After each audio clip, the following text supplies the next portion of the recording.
Extreme 3D Loch Ness Monster Acrylic Nail Art Tutorial by Hotpinkzebrapolish. Hi everyone! In today's video I'm going to show you a really cool, extremely 3D Loch Ness Monster where it looks like he is swimming in and out of the nail. I love Loch Ness Monsters like a theme. I think it's really cool. It's one of the first nail art designs I did on this channel way back when. So if I can find that video, I'll put a link to it in the description box below. Bear in mind it's probably not very good, but it's one of those little throwback things. So I hope you guys like this as much as I do, and don't forget to click subscribe to see all my future videos as well. So to begin with, I'm going to start with a marbled overlay with blue and gray acrylic. So this is just going to kind of create murky looking water.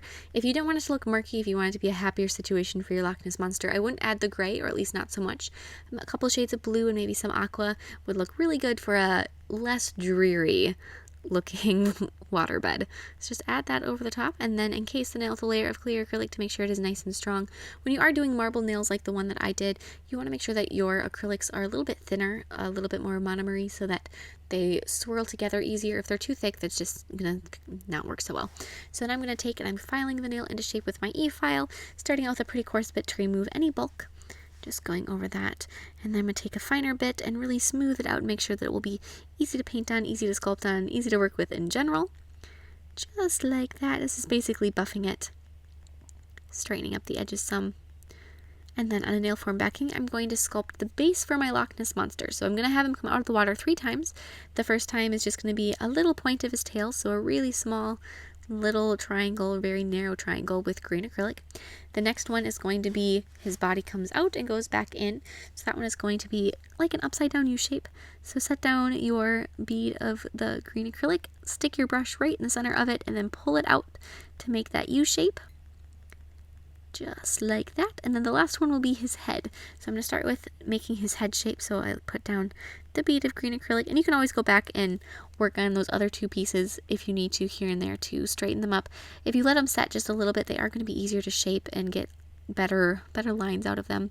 So then I'll go back to my Loch Ness head, add all of his little shapes. Don't worry about sculpting in like his eye socket or anything else. This is just the outline shapes. Like I said, these are bases to sculpt the rest of your Loch Ness Monster on and add the details to later on. And then add his neck coming down just like that.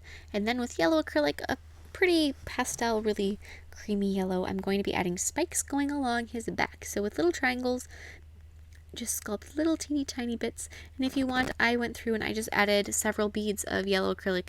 Well, I say several, but like 2 or 3. And then after that, I went through and I went back and I made them nice and pointy. But to start with, I just set them down and then let them be for a second. Just like that. And I added them all the way along his tail and his back and then up his neck. And when you're working on the ones on his neck and his head, shrink them down a little bit so that they progressively get smaller. So they don't look like they just stop abruptly. It looks like it naturally happened. Just like that. So the last one ends up being really pretty tiny. After you have all those done, go ahead and glue them in place onto the nail. I started with the middle. Actually, I started with his head. So just glue the head near the tip of the nail. And you can actually have him swimming either up your nail or down your nail. That's completely up to you. And then glue his body in place. Hold them until they set enough where they're not going to tip over on your slide. And then glue the tail. And as you're doing this, be very careful and watch and look down the nail so that you can see if they're going in a straight line. You don't want your Loch Ness Monster to look like he's swimming in all different directions because it won't look quite right. And then I'm going to take another layer of green acrylic and I'm going to be applying that over the monster's body to round it out. I'm not going to apply any more acrylic over the spikes. I want those to remain thin, but like his body and his head and his neck and his tail, all of that needs to be a bit thicker, like he's actually got some insides.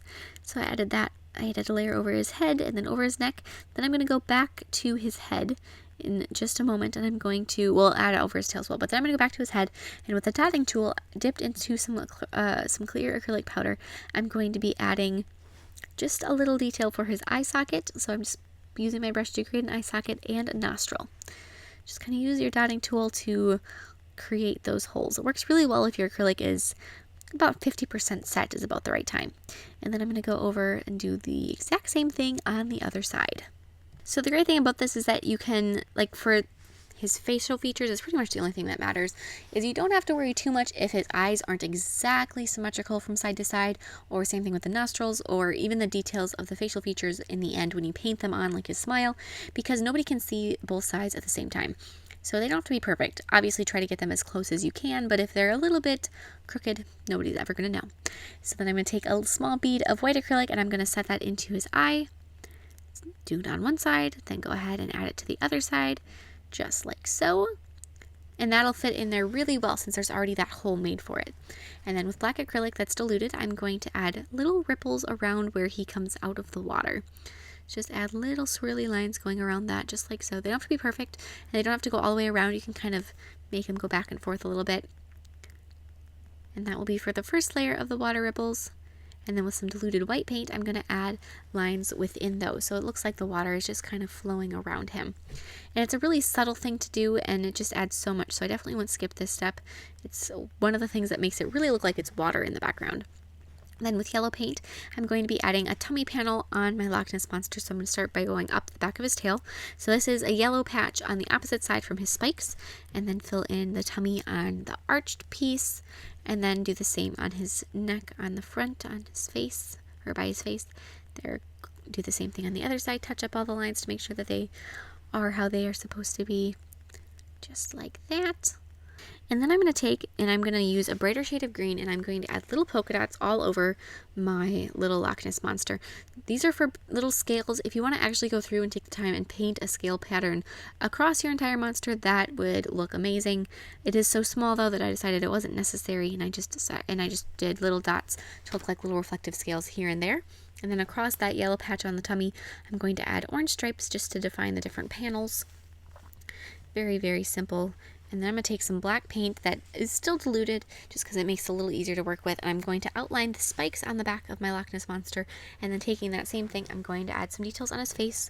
So little bits of outlines around his eyes, fill in the nostrils, darken those, add a smile. This is one of those things, like I said, it doesn't really have to be exactly the same from side to side. And then add the pupil when you get to that point. Little outlines for his teeth, and then fill in teeth. I added one fang on each side. Just like that, just to add a little bit more character to him. Refix up those outlines if you need to. And then go through and add the pupil. And after you have the pupils done on both sides, I took a little bit of white acrylic and I added a little dot for a reflection in his eyes, just to brighten those up some. There. Then apply a layer of gel sealer over the background. This will really make your water look shiny and very, very aqua-like. And then after that's cured, apply some matte top coat over your Loch Ness Monster, and he is all done.